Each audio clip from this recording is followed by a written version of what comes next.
for many people, their relationship with their boss, or it could be anyone, right? But let's just say for the sake of argument, your boss is seen as a major source of stress in your life. And what can happen over time is that just hearing your boss's voice, or even hearing the name of your boss, or just seeing your boss come walking down the corridor induces tension, right, in our body and in our mind.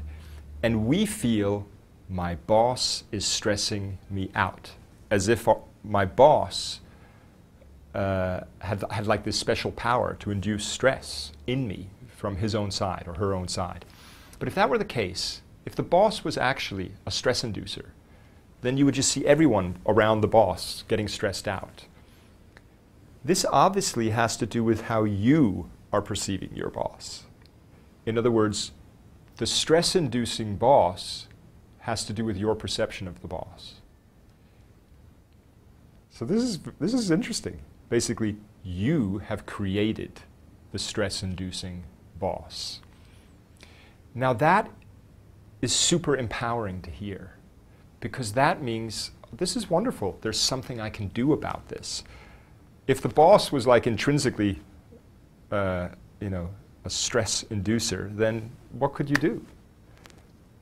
But because it's a reflection of your own mind, the boss then becomes, like a mirror reflecting back at you your own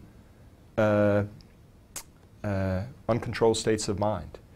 And this again is where meditation is very important, because it's important that we cultivate an experience of inner stillness in our heart, so that within that experience of stillness we can actually think of our boss and watch what comes up in our mind.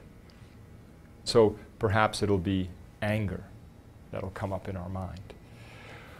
Or perhaps you'll also discover that associated with that is a strong sense of yourself as someone who can't deal with your boss, can't deal with certain situations. In other words, you're relating to yourself as being someone inadequate or limited, incapable.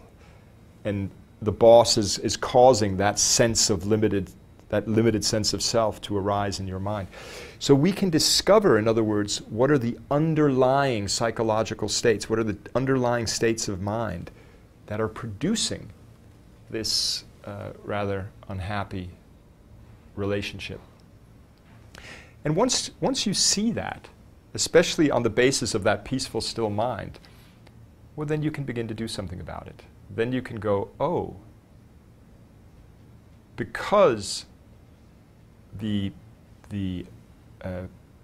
unattractive aspect of my boss is arising due to my own anger, if I start letting go of the anger, if I breathe it out and develop a peaceful mind, and then in meditation begin to think, what would be the better response?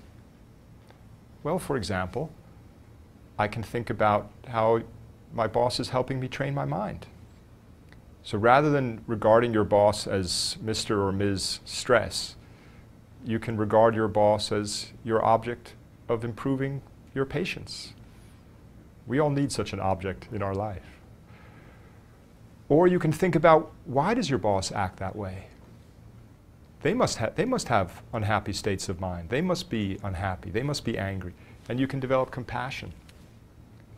So your boss is then transformed from someone who's just an obstacle in your life to actually someone who's helping you develop good qualities. Now, that's not to say that you should be completely passive and just, sometimes it is appropriate to say certain things if you can, of course. But you still want to be able to say something from the right place, from a good-hearted place, through having let go of the delusion.